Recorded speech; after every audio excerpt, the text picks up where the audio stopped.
Hello everyone, welcome to NEET UG in 10 brought to you by Unacademy, जो कि India का largest online learning platform है। यहाँ आपको मिलती हैं daily live classes, live test and quizzes, structured courses and unlimited access 24/7 हमारे जितने भी वीडियो लेक्चर्स हैं, जितने भी स्टडी मटेरियल्स हैं उनकी।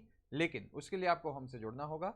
अन अकेडमी लर्निंग ऐप डाउनलोड करें गूगल प्ले स्टोर पर जाके या iOS ऐप स्टोर पर जाके, एंड देन आपको लेना होगा हमारा नीट यूजी का पेड सब्सक्रिप्शन हमारे सारे फीचर्स अवेल करने के लिए। इसके लिए कई ऑप्शंस आपके पास हैं 1, 3, 6, 12, 24। सिंस नीट यूजी का सिलेबस थोड़ा वास्ट है, थोड़ा टाइम टेकिंग होता है, इसलिए 1 साल या 2 साल का पैकेज सबसे ज़्यादा पॉपुलर है। एंड आप देखेंगे कि 1 साल के पैकेज में आप सिर्फ 6000 ऐड करते हैं तो आपको मिलता है 2 साल का package. On top of that, अगर आप मेरा रेफरल कोड LOVE10 ये यूज़ करेंगे तो आपको मिलेगा एक्स्ट्रा 10% का ऑफ, जो भी हमारी बेस प्राइसेस हैं। मेरा नाम लव किशोर श्रीवास्तव है। मैगिल यूनिवर्सिटी कनाडा में एज अ रिसर्चर में इस समय काम कर रहा हूं, और आप पर्सनली मुझसे जुड़ना चाहते हैं तो मैंने अपना टेलीग्राम लिंक नीचे ऐड कर दिया है। तो लास्ट लेक्चर में हमने बात की थी कि हार्डी वीनबर्ग प्रिंसिपल होता क्या है, कैसे पूरी की पूरी पॉपुलेशन जेनेटिक्स में उसका रोल है। आज हम बात करेंगे कि क्या फैक्टर्स हैं जो हार्डी वीनबर्ग प्रिंसिपल को अफेक्ट कर सकते हैं। ठीक है, तो अब बेसिकली 5 फैक्टर्स हैं जो हार्डी वीनबर्ग इक्विलिब्रियम आपने जाना था कि जब तक एक ही जीन पूल था, एवोल्यूशन नहीं हो रहा था, एक इक्विलिब्रियम बना हुआ था। ठीक है, तो जो जीन की फ्रीक्वेंसीज थी वो जनरेशन ओवर जनरेशन सेम थी, उसमें कोई ऐसा चेंज नहीं आ रहा था। जब ये चेंज आ जाएगा तो आप कहेंगे कि हार्डी वीनबर्ग इक्विलिब्रियम जो है वो डिविएट कर गया है, वो ब्रेक हो गया। ठीक है, अच्छा अब क्या क्या है ये चीजें? जीन माइग्रेशन या gene flow, genetic drift, mutation, genetic recombination and natural selection. तो अब आपने इसमें देखा कि जितने ये फैक्टर्स हैं वो कोई भी एक पॉपुलेशन की अगर आप बात कीजिए, ठीक है, जेनेटिक ड्रिफ्ट लीजिए, म्यूटेशन लीजिए, जेनेटिक रिकॉम्बिनेशन, नेचुरल सिलेक्शन। चलिए फॉर एग्जांपल नेचुरल सिलेक्शन की ही आप बात कर लीजिए। तो आपने देखा था जिराफ वाला एग्जाम्पल अगर याद करो, तो जो छोटे जिराफ थे और जो लंबे जिराफ थे, ठीक है, तो उन दोनों की जीन की फ्रीक्वेंसीज में थोड़ा जो एलील्स थे उसमें फर्क तो रहा ही होगा, तभी एक छोटा है एक बड़ा है। अब क्या होगा, छोटा वाला मर गया। ठीक है, तो इस तरीके से वो एलील एक पॉपुलेशन से गायब हो गया ना। ठीक है, तो आपने देखा कि अब तक मान लो एक फ्रीक्वेंसी, अभी पहले क्या था, प्रीवियस जनरेशन में दोनों फ्रीक्वेंसीज प्रेजेंट थी, टॉल भी शॉर्ट भी। धीमे धीमे शॉर्ट सर्वाइव नहीं कर पाई, पूरी की पूरी साफ हो गई उनकी जनरेशन, उनकी पॉपुलेशन। तो क्या हो गया, अब पॉपुलेशन फ्रीक्वेंसी में आप क्या देखेंगे, कौन डोमिनेंट हो गया, जो टॉल वाले थे, है ना। तो फ्रीक्वेंसी यही तो मतलब हुआ ना कि कितने नंबर ऑफ एलील्स प्रेजेंट हैं ओवर पूरी पॉपुलेशन में। ठीक है, तो अब आगे इसी को हम देखते हैं कि कैसे कैसे सारे फैक्टर्स अफेक्ट कर सकते हैं। तो when migration of a section of population, ठीक है, section of a population to another place and population occurs, gene frequencies change in the original as well as in the new population. ठीक है, when migration of a section of population, migration मतलब एक जगह से दूसरी जगह move कर जाना। मान लो जस्ट फॉर एग्जांपल ले लो, एक कोई पॉपुलेशन है जिसमें बहुत सारे आदमी हैं जिनकी, या लेडीज हैं या जेंट्स हैं जिनकी ब्लू आईज हैं। ठीक, जस्ट फॉर एग्जांपल ले लो, वो सब वहां से मूव कर जाते हैं दूसरी जगह।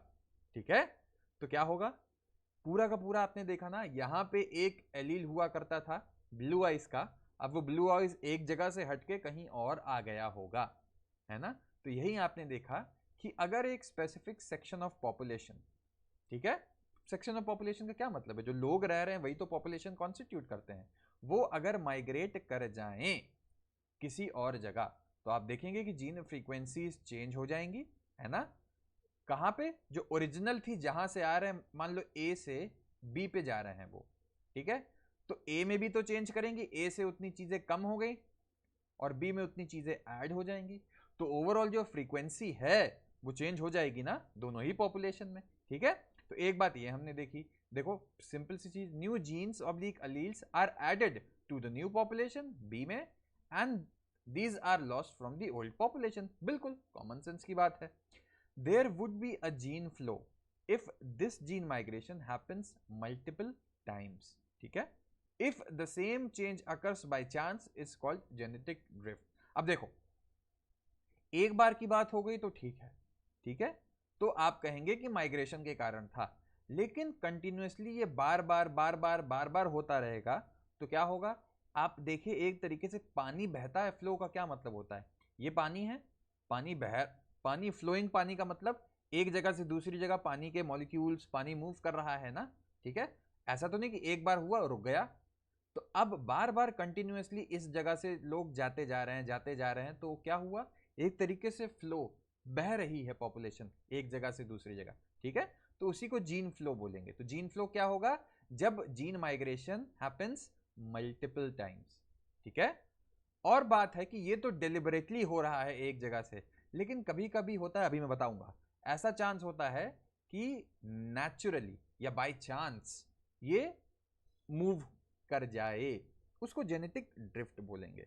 तो माइग्रेशन क्या है? जब इंटेंशनली हम एक जगह से दूसरी जगह, एक पॉपुलेशन माइग्रेट कर जा रही है, ठीक? अच्छा, अब बात आता है क्या? Sometimes the change in allele frequency is so different in the new sample of population that they become different species. तो अब आप देख रहे हैं कि जीन का फ्लो एक जगह से दूसरी जगह कंटिन्यूसली हुए जा रहा है, ठीक है? तो यहां पे जो जीन फ्रीक्वेंसी है वो कुछ और होगी, और यहां पे जो जीन फ्रीक्वेंसी है कुछ और होगी। कभी कभी ये जो फ्रीक्वेंसी में चेंज बहुत ज्यादा है, तो हम जीन्स की ही बात कर रहे हैं ना, अगर फ्रीक्वेंसी बहुत ज्यादा चेंज हो जाएगी तो क्या होगा? थोड़े दिन बाद ए और बी के लोगों में बहुत ज्यादा डिफरेंस आने लगेगा, ठीक है? तो हम कहेंगे कि बी में जो अब है वो एक नई स्पीशीज हो गई है। डिफरेंस इतना ज्यादा आ रहा है कि ये जो जीन एलील फ्रीक्वेंसी का चेंज है ये बढ़ता जा रहा है, बढ़ता जा रहा है, बढ़ता जा रहा है। एक समय बाद आएगा कि डिफरेंस बहुत ज्यादा हो जाएगा ए और बी में, और डिफरेंस जब बहुत ज्यादा हो गया तो हम बी को कहेंगे कि भैया अब तुम एक नई स्पीशीज बन गए हो, ठीक? और क्या होगा? अब जब नई स्पीशीज बनी है ये, तो यहां जो बी पे है ये नई चीज आ गई ना, इससे पहले बी ने या कहीं ने भी वो चीज नहीं देखी थी, तो बी में पहली बार उस चीज का इंट्रोडक्शन हो रहा है। तो इसी चीज को बोलेंगे फाउंडर इफेक्ट। फाउंडर मतलब जो बनाता है, फाउंडेशन, ठीक है? अच्छा, अब क्या होता है माइक्रोबियल एक्सपेरिमेंट से? ये बहुत बार हमने देखा गया that pre existing advantageous mutations when selected will result in observation of new phenotypes, ठीक है? अब फॉर एग्जाम्पल एंटीबायोटिक रेजिस्टेंस वाले हैं, उनको अगर आप उठाते जाएंगे तो क्या होगा? मान लो एक आपके पास कॉलोनी है, उसमें 5-10 हजार बैक्टीरिया थे, लेकिन 5 बैक्टीरिया ऐसे निकले जिनमें एंटीबायोटिक रेजिस्टेंस थी, ठीक है? तो अब अगर आप ये एंटीबायोटिक रेजिस्टेंस वाले को एक जगह जाके इकट्ठा करने लगोगे तो वो रिप्रोड्यूस करेंगे, वो अपना नंबर बढ़ाएंगे, वो अपनी पॉपुलेशन बढ़ाएंगे। तो क्या होगा? नई जगह जहां आप इन 5 को लेके आए, वो पूरी की पूरी पॉपुलेशन क्या हो जाएगी? एंटीबायोटिक रेजिस्टेंस हो जाएगी ना, ठीक है? तो यही चीज यहां बताई जा रही है, ठीक है? तो अब इसी में क्या होगा? Over few generation this would result in speciation. Natural selection is a process in which heritable variations enabling better survival are enable to reproduce and leave greater number of progeny. ये बहुत इंपॉर्टेंट पार्ट नहीं, वही speciation मतलब नया जा जाके वो एक पूरी स्पीशीज ही बन जाएगी कुछ दिन बाद। जब उसके अंदर नए नए कैरेक्टर्स इंड्यूस होते जाएंगे तो वो इनिशियल कैरेक्टर से बहुत ज़्यादा फर्क हो जाएगी और एक इंडिविजुअल स्पीशीज कहलाएगी, ठीक? अब जैसे यहाँ पे देखो, number of individuals with phenotype आपने देखा, अगर पीक नैरो होती जा रही है, पीक नैरो होती जा रही है, तो इसका क्या मतलब हुआ? कि उसमें जो पॉपुलेशन है वो स्टेबलाइज कर रही है। ज़्यादा से ज़्यादा लोग जो हैं, ज़्यादा से ज़्यादा लोग जो हैं वो सिर्फ इतने में आ जा रहे हैं। लेकिन अगर जो पीक है, अच्छा पीक एक तरफ शिफ्ट कर रही है, तो वो क्या बताएगी? डायरेक्शनल मोशन हो रहा है, जो कि बिल्कुल इंपॉर्टेंट नहीं है जानने के लिए।